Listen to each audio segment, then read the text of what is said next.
Good evening, everyone. My name is Sam Nasser, and this is the Cleveland C# DB.NET User Group. Welcome to our new location. Hope you like it. Did everyone get an eval form? Okay, very good. Sorry? The new location all the time now? Yes. Oh, nicely done. Thank you, sir. Appreciate it. Thanks to the folks at Tech Systems. We'd also like to thank the folks at iNeedle for sponsoring the pizza and the drinks. They're the manufacturers of DevOps products like Buildmaster, so I encourage you to go and check out their website. Just a couple overhead items before we get started. Restrooms, if needed, are straight down the hallway. The hallway turns a little bit to the left and then continues on, so just follow that, and the restrooms are on the right-hand side. Also, if your cell phones, please put those on vibrate. And last but not least, despite the auditorium-style seating, we'd like to make it as much of a roundtable discussion as much as possible. Tonight's presenter, who I'm covering up, is Bert Wagner. Bert is a software developer for Progressive Insurance, and I actually saw him present this topic previously, and I thought he did a great job, and I was amazed at some of the things that can be used for SQL injection attacks. So, without further ado, I will turn it over to Bert. Great, thanks, Sam. And thank you, everyone who has come tonight. Before we kind of started, I was telling the people who were here that it's great to see so many people interested in security. I think a lot of people overlook it. So I'm very happy to see a full room today to talk about SQL injection. Last chance to get the Wi-Fi password, and cool. So today we're going to be talking about these companies, or at least one of the many problems I'm sure some of these companies have had. I'm sure you recognize many of their names. And the one thing in common, one of the things they have in common is that they have either had data stolen due to SQL injection attacks specifically, or they had vulnerabilities in their software, SQL injection vulnerabilities, whether data was stolen or not, who knows, it was kind of down in a bug bounty program or something like that. And so the point I want to make is, like, these are big companies, right? It's not these little 5-person shops who don't know what they're doing or something. These are big companies who have really good developers, really good information security specialists, and they screwed up with SQL injection. And it's not that maybe they weren't protecting against it or anything like that. It's just that SQL injection vulnerabilities are really hard to protect against because there's not one size-fits-all solution.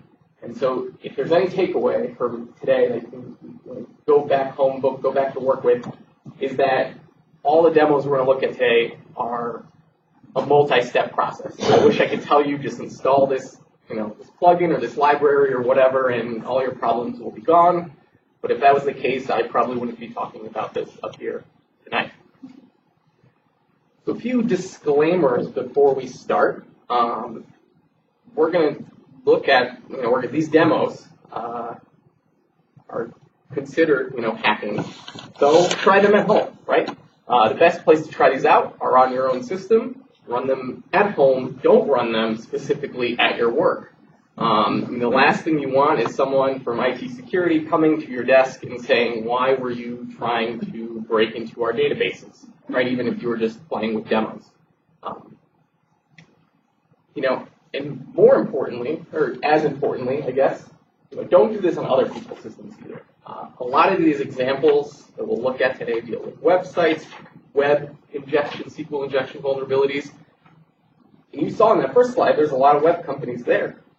It's going to be really tempting the next time you see a search box or something to type in some of this code just to see, are they vulnerable or not? And that's a really bad idea. So whatever you do, I'm not liable for it. That was my CYA slide. So there it is, out of the way. You're all responsible for your own. So, quick background, I'm a business intelligence developer at Progressive Insurance. The title is kind of a misnomer. I mostly do .NET website work, MVC.NET. I do a lot of SQL server performance, doing a lot of heavy SQL query writing. I mostly do talk around the SQL community, but this is definitely a topic that covers, a lot of different areas. We are, by the way, hiring for my group. We're looking for someone who is heavy into MVC.NET and SQL performance. So if that sounds like you, please talk to me afterwards. I'm also a tech security enthusiast, right? So I'm not in information security, anything like that. I got interested in security basically back in 2001 when I was running my website and I was looking through the log files on the my SQL server, and I saw these funny looking strings of characters in there, 1 equals 1, whatever, and I'm thinking, what is that? That is not anything I coded on the site. That's not anything I planned to be there. What is going on? And that kind of led me down the rabbit hole of learning about SQL injection and other web vulnerabilities. And so I'm really into security. I like it a lot, but it's not like my profession or anything like that. All of the code today is available on my website, and I didn't post it to Meetup yet, but I will probably do it tomorrow. So if you want to download any of this for yourself, you can grab it there. This is what we're going to take a look at today. Like Sam said, if you have questions, please just speak up. We don't have to wait till the end or anything like that to talk about it, but we're basically going to go over what's SQL injection and then how to fix it. We'll take a break probably in the middle for a few minutes. There'll be lots of demos, especially in the second half. So why do we even care about SQL injection, right? Why are there so many people here today for this presentation? The most common thing that people think of is, stealing data, right? You have hackers, you have malicious users who break into your software, your website, and they go and do a dump of your database and steal all your customer data and credentials and credit card numbers or whatever. And that's definitely a huge risk with SQL injection and an important thing to consider, but it's not the only one, right? That's the one that usually makes the headlines in the news and everything like that with customer information being stolen, but there's more to it than that. You also have to worry about things like data validity. So my dream, right, would be to go onto Amazon and find some injection attack and somehow, change the price of these TVs from $800 to, 80 cents through SQL injection, right, and not get caught and be morally okay with that, right? That'd be the best Black Friday sale ever, I think. 80-cent, 4K UHD TVs. But that's a risk, right? It's not, SQL injection isn't just stealing data from a database. It could be manipulating the data that already is in there. So that's definitely something to be concerned about too. And finally, one other thing people don't realize is just your server availability or your app availability. People can run any type of SQL code they want in your app or on your server. That means they can take your app down. They can make it inaccessible. Think about, we'll look at examples of this in a few minutes, but think about some code that's just really CPU memory intensive that just kind of kills the server, causes it to crash. Or imagine someone issuing like a shutdown command on your server. Suddenly, your website, which may be, making all the money for your business, is unavailable. You're losing money, you're losing clients, and that's, at the end of the day, it's always the developer that gets in trouble, right? It's not the CEO or anyone. So SQL injection, right, ultimately comes down to dynamic SQL. And there's a bunch of different flavors of this, and we'll take a look at some examples. But dynamic SQL makes me think of this picture here. I took this a couple of years ago while traveling to my family in Germany, and it might look like spaghetti, right? I don't know if that's what you guys are kind of thinking.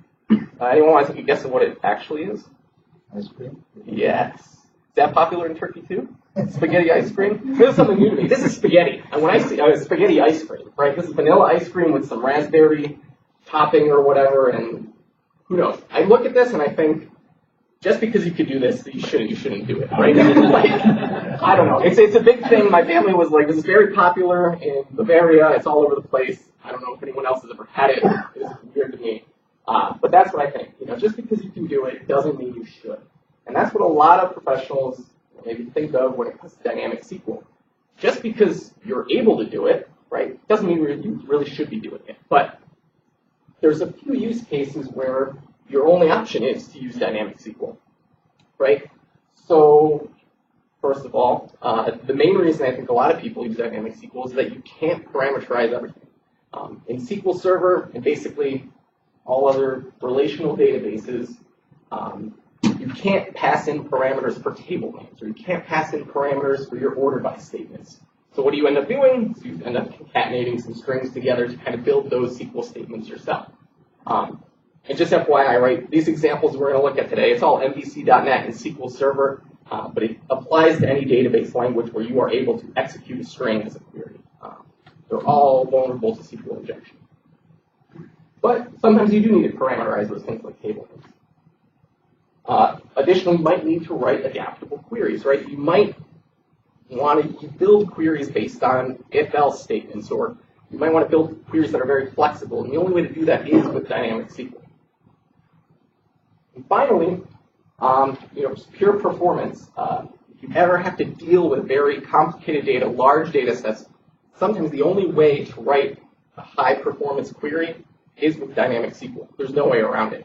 And so these are just some of the use cases that, why you truly do want to use dynamic SQL. And there's some use cases, which we'll talk about, where it's not a good idea to use it. So let's take a look at what SQL injection is. And we'll start with a SQL demo. There's obviously different types of injection, right? There's .NET injection. We're not going to focus on that today. We're going to focus on the database side. So here's some basic, SQL Server code. We have a variable full query. We are passing in our basic select statement, select full name from users, where username equals, and then we are concatenating in our username, right? Look familiar to anybody? Maybe? I've written code like this. I'm not going to pretend that I never do this. But this is injectable. And then, because here we're executing this string that we built. Obviously, this is very simple, but you get the point. And what makes it injectable, right, is that we are executing a string. We're setting a string value here, and then we're saying execute. Basically, someone can write whatever they want in that parm username, and SQL Server will execute. So if someone writes a select statement in a very certain way that won't break the whole syntax of our full query string, they're going to do something that was unintended, right? And that only happens, right, if you have unsanitized input. So if we are very careful about what we are allowing users to type in or pass in as a parameter, we might not be vulnerable to SQL injection, but there's lots of caveats there, so we'll look at those too. And it doesn't just happen with parameters. That's another misconception a lot of people have, is that you're only going to get SQL injection if you have users directly typing in values to the specific query that you're looking at. Definitely could come from values already stored, previously stored in your database. And finally, right, SQL injection ends up being, if someone, passes in a value that you're expecting, well, it's not really SQL injection. That's the expected result of your query. SQL injection is when someone does something that was unintended by your original purpose. So, to quickly show you, what we can do here is I have this table called users. Is that legible there to everybody? A little iffy. All right, I got zoom it. We could definitely zoom in and out. Start getting motion sickness, let me know. I'll tone it down a little bit. And here we're inserting a bunch of data, but basically this is what our result set looks like. Okay, we have a table with these columns, full name, username, password, join date. We're very bad developers. We're not, hashing our passwords there or anything like that. But that's a topic for a different day.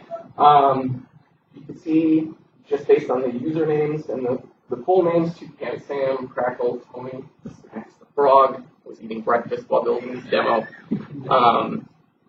But basically a users table, right? You probably have used a table similar to this at some point. Pretty basic. And if we take a look at our injection demo then, I'm building a procedure here called get full name, right? Maybe we're looking up the person's username in the database to be able to display their name in the corner of a website saying, hi, Bert, or whatever, welcome, Bert. So we're creating this procedure, we're passing in their username as a parameter, and we are dynamically building this SQL query, right? Same example that we saw on the slide. Let me just create this. Great. And so let's look at SQL injection. If we pass a parameter, let me maybe make this a little bit bigger right now. if we pass in a parameter here, which is a valid username, tfly37, right, we get in our results exactly what you would expect, right? The person's full name, Toucan Sam, in this example. However, this is the SQL injection part. If a nefarious user passes in a string that looks like this, you'll see they don't just get one result of their name, they get the results of everybody's name in that table. And the reason this works, right, is because if you remember our query from above is concatenating our parameter name to the rest of our query. So when that query kind of gets compiled or whatever by SQL, the full query is this, right? Select full name from users where username equals, right? And then we have our predicate where it's their true username, tfly37. But then we say or 1 equals 1, right? Which is always going to evaluate to true, which is going to evaluate or return every single row in our table, right? That is SQL injection. You're returning results that weren't meant to be returned, or you're doing something to the database that wasn't supposed to happen. And it happens because a user can type in whatever they want and pass that in and have SQL execute it. So, we jump back to our slides. Right, that's like a pure SQL example. This happens a lot in C#, right? Where if we write a query, or we're just concatenating our parameter value into our query string. Same exact idea, right? Same code. And we can take a look at a few examples because it doesn't only happen when you're using, you know, the SQL connection or your OLEDB connection providers. It could happen lots of different ways. So I set up this website here. Let me launch this. I basically have, while that's running, I basically call four different methods here, and each method, right, is doing something different. So we'll take a look at briefly, you know, what is injectable and what isn't. If you could read, there are hints as to which ones are and which ones aren't. So if we look here, let's increase that. There's no way you can see that in the background. There we go. Hopefully that's better.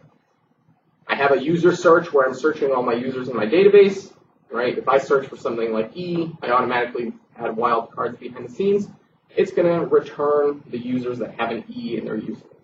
That's how the website is intended to function.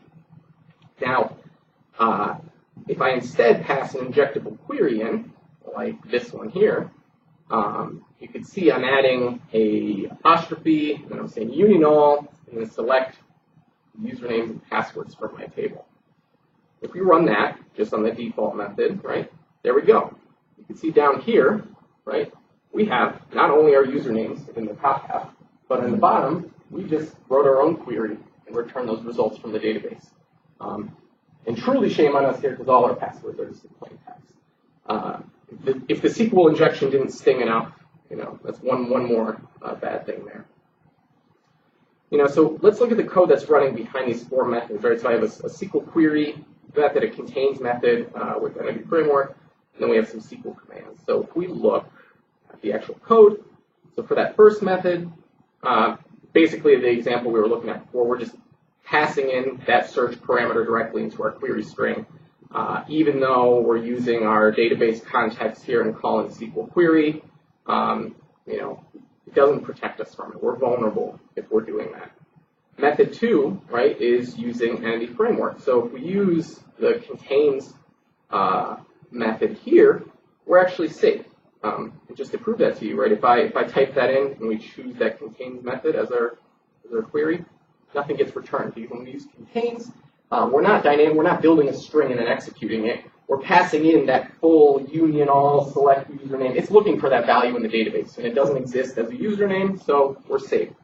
However, if we go down a little further and we look at our example here, right? So it doesn't matter if we were using our database context or if we're using SQL command, we get the same problem. I'm not going to run the demo because basically we're just concatenating in that unvalidated search string. It's giving us problems. And then the very last one, right, which is the proper way to do it, I guess if you want to prevent SQL injection, is to just use parameter values in your queries when you can. And I say when you can because this won't always work, and we'll get to workarounds in a little bit. But if we just hard code a parameter name in our query where we want to search for a value, and then using SQL command parameters, we're going to add that value in here. And so what happens then is when we submit that to SQL Server, it gets viewed as a value instead of being injected, right? So if we pass that in and we take a look at SQL command with a parameter, once again, no users get returned. Everything works like it's supposed to because there is no user called union also like username in our database. So definitely parameterize your queries when you can. That is by far the best thing you can do if you are passing in user values because they will never get executed in a dynamic context. Just as a quick note, do people use the SQL command class? Does anyone use it? I won't get into it. Okay. Hopefully, and this is just a minor annoyance of mine, you are using the add method when you add parameters instead of add with value. Because add with value, right? And this is me whenever I'm lazy. I just say add with value because then you just type in your string and it's good to go. The problem you have there from a SQL database standpoint is it may implicitly convert that value, right? Coming from C#, everything's going as nvarchar into the database. It assumes it's Unicode, or it assumes it's an int, a small int or whatever. You might get performance problems. So, side note, don't use add with value. Use add. Specify your data types. Your queries will run faster. That's my end of my little SQL performance rant for the day. So let's jump back to these slides. Right. So that's an example of from the .NET world how SQL injection looks like. The key is you're concatenating values in and executing them. But it doesn't always have to be due to you concatenating values in directly into a string. It could be that those vulnerable values are already in the database, and then you're just executing them at a different time, right? So if we look at this example real quick, I have another table called preferences, right? So you can think of these just as user preferences. If we go down to them, right, we're going to insert these two rows into our preferences table. The first column is just a user ID value, and the second column is a JSON string that's defining the default sort order for one of our users, right? Maybe you're running reports for users, and based on job titles or roles, different users are going to want the data sorted in a different way. So, hey, I'm going to be really awesome and give them, save their preferences in the database so the next time they open up the report, it's going to be sorted in the right order for them, right? So what we can do is our first user, right, saves their preferences in, I guess, the proper format. So this first line here, we just have a default data sort key in JSON, and we pass in username descending, right? This is what we're going to be concatenating into our order by statement. Our second user, though, you'll see, they add username descending, right, with a semicolon, and they then write this insert statement, once again with our username and kind of password fields selected there. And we'll see what that does in a second. You may be wondering, like, why are you allowing users to type in their own user preferences? It doesn't need to be that someone's typing in these preferences into some input text box, right? Especially in web applications, there's a whole variety of ways that someone can pass a value into a database that you did not intend to get there. And we'll talk about validation in a little bit. But for right now, let's just pretend that's what gets stored in the database. And then so user saves their preferences. Somewhere else in the app, maybe they find an injectable query that uses those preferences. So now the user's not passing in any kind of value into the query. This is, right, so our query here, all it's doing is we're figuring out what our sort column is based on a user ID. We're using SQL Server's JSON parsing functions here, to parse that default data sort key from our JSON string. And, we're saying where equals user ID, parameterized, totally safe query, right? This query is not injectable by default. Until we then take that sort column and we add it then to a second query where we're selecting all our usernames and the date they joined, and we're ordering based on that user preference sort column value there. And so what happens, right, if we run this for user number one, which just as a reminder, user number one, they have the valid entry value here of username descending. Everything works like we expect it to. And we see all of our usernames returned with their join dates. They're not sorted. It should be. I think I have an error in my demo because I think I made this as a bar chart because I reuse this data for something else. But the point is, right, that query should work. The problem now becomes if the second user goes to visit this web page, right, so user number 2, and they run this query.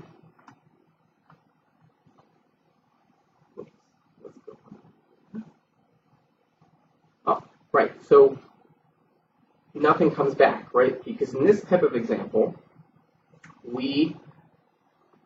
you can't do any kind of injection after an order by, right, so you think it's safe. But what happens is if you just actually run 2 queries, you'll see our second query is an insert statement. So what happens then, all the malicious user has to do is they run that the first time, and the second time they run it, because the first time, all those passwords get inserted as new usernames into our database, and the second time, you can see our results here at the bottom have increased. Now, the second time, our query is running exactly as expected. We're running a select statement on our users table, which now has usernames with passwords inserted into the username field. So here is an example of a query rate where we're not directly passing in user parameters, but it's still injectable based on previously stored values in our database. The point I'm trying to drive here is that there are lots of ways that your data can be injectable, right? I mean, we're going to talk about solutions, but don't think just because, oh, in one of my examples, it's really simple, I'm just going to code for that one case and I'll be safe. No, there's like hundreds, thousands of different ways that people can get your data through SQL injection. Everyone with me so far? Any questions before I continue? No? All right. So, quick You field would still be able to avoid that, though, with parameterizing the SQL. Yeah, correctly parameterize SQL, you're good. But you can't parameterize an order by statement. Well, that's true. So that's where your problems begin, is when we get these requests to make a query, right, that has a parameter in our order by as a parameter for the table name. So in that case, as you were what saying, do we do? Do not store SQL statements. Exactly. Don't store SQL. Yep. Compose it based on values in the database. Yeah, and so that's one of the techniques we talked about in terms of solutions. So this is not a new problem, right? We were talking about this before the session tonight. Here's an example from 1998 of some hacker e-zine, crack magazine, I guess. I don't know if anyone was a reader back in the 90s. Where they actually demonstrate, hey, look, here is how you perform SQL injection. And this is 1998. Searching for anything from the 90s on the web, by the way, is near impossible. It is really hard to find old websites. This is the furthest one I could find. People have stories dating back all the way, to the late 80s, early 90s, with Microsoft SQL Server being vulnerable to this stuff. I think I read some comments somewhere saying from the Microsoft SQL Server team that it was actually a feature, right, that you could do this. And it is. But you have to know how to use it, right? So this stuff has been going on forever. Why is it still relevant today? So back in the early 2000s, when we were having the big, e-commerce boom, like Web 2.0 boom, everything on the web had shiny buttons. That was like the cool thing to do. And everyone was putting stores online. You can sell anything. And that's great. I love being able to buy anything I want on Amazon, basically. But back then, people weren't really taking security into account. So a group of people created this organization, OWASP, the Open Web Application Security Project, because they said, hey, people are building these apps and they're totally disregarding security. So let's come up with a list of things that web developers specifically need to take a look at when they're building their websites to make them secure. And that first year, they tried to collect data. They tried to figure out, okay, let's look at data. What are these vulnerabilities? And there's no data. There's no data out there. No one had really done research on this. No one knew what kind of issues there were. And so they just kind of made up their own list based on their own experiences. So they had all these different, unvalidated inputs, and they kind of ordered them based on their own opinions, right? A small group of people. And on that list, number 6 is injection flaws, which includes SQL injection. So back in 2004, that's kind of when maybe best practices, you could say, were kind of starting to get focused on. Fast forward to today, at the end of last year, they released the newest OWASP list. And anyone want to take a guess of where injection vulnerabilities are? Number 1. Yeah. They're number 1, right? So this problem, which has been around for, I don't know, let's say 30 years, is still the number 1 problem, right? It's grouped in with injection vulnerabilities altogether. So that's like your .NET vulnerability, injection vulnerabilities, your Java injection vulnerabilities, like with the whole Equifax thing, right? That was an injection attack, not a SQL injection attack, but an injection attack nonetheless. All types of injection attacks are number 1. So this is still a problem that has not been solved. Like I said, it can't be solved because it's a feature, right? So, one of the biggest reasons why this is still a problem today is just due to the misconceptions around how SQL injection works. Do I really need to pay attention to it? Does it really matter? And so these are by far the most common things that I hear when discussing security with people. Right? The structure of my database is in public, so I don't need to worry about injection attacks. No one knows what's in my database. They're not going to be able to write a query against it. And so this is when I tell them, I get a little snarky. I'm not going to lie. I don't always feel like the best person in the world when I do this, but I tell them, hey, when I was a teenager, I was a magician. I was making Bert. That is me, floral print, making money on weekends, doing birthday parties. And I tell them, I still remember some magic tricks from those days. I'm going to do one for you now. You say, structure for databases in public. That's awesome. However, I bet you have a users table. You have a product table and a sales table and a, whatever, addresses table, customers, right? I mean, who here has a users table somewhere in some system, right? Or maybe registered user, right? It's not that hard to guess. We name things appropriately because that's what makes sense. That's a best practice. So, security through obscurity never works. Just because that information is public doesn't mean someone who wants to get at it won't be able to figure it out. Because honestly, they could just guess. All right, so I obfuscate my table names. So I don't have a users table. I have a table called AZ2538, and my columns are whatever, garbly good. Right? Is that a good idea? No. Unless for job security, which if anyone does that for job security, shame on you. That's bad. I've definitely seen code from, on mainframe and stuff where it's just, stuff is named like that, and I feel like, man, someone's got a sweet deal going on because they're never going to be able to be replaced. They don't know what's going on there. But exactly, right? Once again, this is the whole security through obscurity thing. It doesn't matter that you don't know what the column names are. Who's ever seen an error like this before?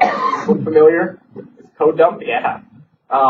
Look at that. We have an invalid column named full username, and that could be anything. It could be A1, A2, A3.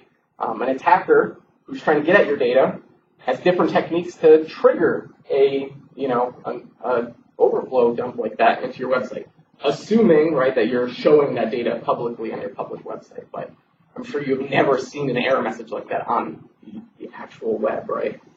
I see them all the time. People forget to hide that. So, that's the easy way to find out an error message. If those error messages are public, then hackers got no problem figuring out column names. They can also, if they figure out that some query is injectable, there's plenty of queries you can write to get system, metadata from your database. As a quick example, right, we can look at, right, so in SQL Server, if someone wants to learn about our database, they can just write a basic query, select from sys objects. Done, right? Here are all our tables, our columns, our stored procedures. We look through here, you'll probably see, here are some of the ones in the demo that we're looking at today. Users and our get full name, stored procedure, our preferences table, right? Query shows everything. How do you return those results? If we're trying to, if our injectable query is just supposed to return one row, well, no problem. Use a function like for XML path or for JSON path, whatever, to serialize all that data into a nice XML string.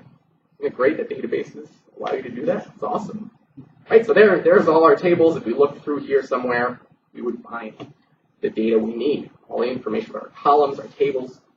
Right, so if we pass that in, here's our injectable stored procedure from earlier. So we're passing in our valid username, and then we're just going to run a union statement, which is going to sort the data when it returns it. And we're basically running a select statement on that dump of all our table names, all our column names. If we actually execute that, you'll see what happens. We get 2 rows, and our first one there contains all the data about our database. So if you came in today thinking that you don't need to worry about it because you are naming your tables all kinds of crazy things, hopefully that convinced you that it's not going to save your butt. All right, isn't it the DBA's job to do that? That's my first response. Honestly, I'm a lazy programmer for sure. Like, this is someone else's. Can I put this on? Can someone just do an audit on this afterwards? I don't want to code for it now. And the answer is yes, it is the DBA's job for sure. But like we talked about, this is a very hard problem to solve. You shouldn't rely on a single person to kind of take care of it all. It's definitely a team effort. Anyone who's kind of working on this type of data needs to be able to protect against it. So, as developers, maybe we're doing some front-end validation, which is usually great for helping users input the right digits in the phone number field. But it's not going to stop someone malicious trying to enter other pieces of data, right? As the most simple example, they just turn off JavaScript and all the front-end validation is garbage. Right? We want to do things like server-side validation, make custom attributes, limit, the characters and the lengths of the data that are getting inputted into our apps to do validation there. DBA's got his own work to do that he's got to do on the SQL Server for sure, but we can't just be sloppy coders and give him garbage input because that just makes his job or her job much harder. All right, I'm not important enough to get hacked. This is a fun one, right? I run a bespoke garden gnome business. I've got 50 clients a year online. I'm very happy with my little side job. No one's going to want to hack my database. Who cares? And it's not that who cares. No one. It's unlikely that someone's going to hack you through these SQL injection attacks who wants to get what your specific database has. If someone is targeting you specifically, man, good luck. You're screwed. It's really hard to protect completely. There's a lot easier ways of getting data than necessarily SQL injection. But let's say you're a nobody, you're not important enough to get hacked. That's not true because there's so many automated tools out there. And you can go to YouTube and you can watch some 8-year-old hack websites by running some script that they've got off GitHub. This is a tool that actually I really like called SQL Map. It's written in Python. Let me run it here just to show you what it's doing. Okay, so my application, my website's still running. Because when I run this, I'm obviously running this on my own machine and not against my company's database or someone else's database out on the web. If we look at this command script here, right, all this is the extent of the coding you need to do. You need to write one line of code that executes this SQL map.python script. And what this script does, let's run it. It takes a few seconds to run. Let me zoom in a little bit. There it goes, off to work. It's running. It is checking based on that URL that I passed in, it is checking to see if there are injection vulnerabilities. And it's taking a little longer than I expect, oh, no, there we go. It's just slow. It's taking its time. So there we go. At the bottom there, it says, looks like your database management system is Microsoft SQL Server. Hey, look at that. It figured out what database system we're using. Cool. What it's going to do now that it knows the database, it's going to look at all the injection attacks that are specific to that database. There's a lot of overlap between lots of different databases, but why waste your time running injection attacks that don't work against SQL Server? So let's just say yes. We're going to skip all the other databases. And we're going to run our tests here, And off to the races, there we go. It is running a bunch of different types of SQL injection tests against our website, against our database to see if it is injectable. So even if you're not important, the IP address space, right, we're still kind of on IPv4. Very quick, very easy to just write a for loop and loop over every single IP address there, right? You run a script like this, and it's going to tell you exactly which sites are easy targets, right? Not caring if you run a shop that sells garbage. It's running a little slow here today. Not sure why, but basically the output of this would show you exactly what types of injection vulnerabilities your target website has. So you don't even need to know what you're doing. Oh, there we go. Right, so it starts showing us. It starts showing us exactly which kind. Oh, that's really small. Sorry, guys. Right, it shows us exactly which types of injections. It's vulnerable to time-based attacks. It's vulnerable to stacked queries. We don't even have to do any work. It does all the work for us. That's why you have 8-year-olds on YouTube showing you how to hack a website.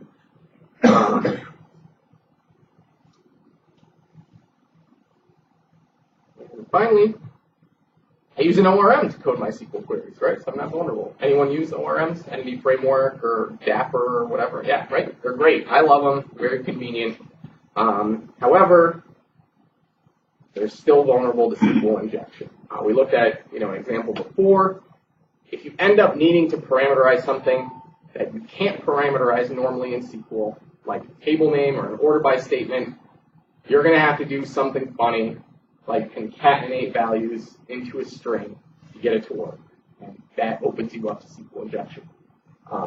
There's other libraries. I know there's one popular one, Link Dynamic Query Library. I don't use it. Obviously, I don't know all the ORMs out there. But the point is, this isn't a problem with .NET or the programming language, the programming layer that you're using. This is a problem with databases that allow you to execute dynamic strings. So it doesn't really matter if you use an ORM or not. If you use it the wrong way, you're still vulnerable to SQL injection.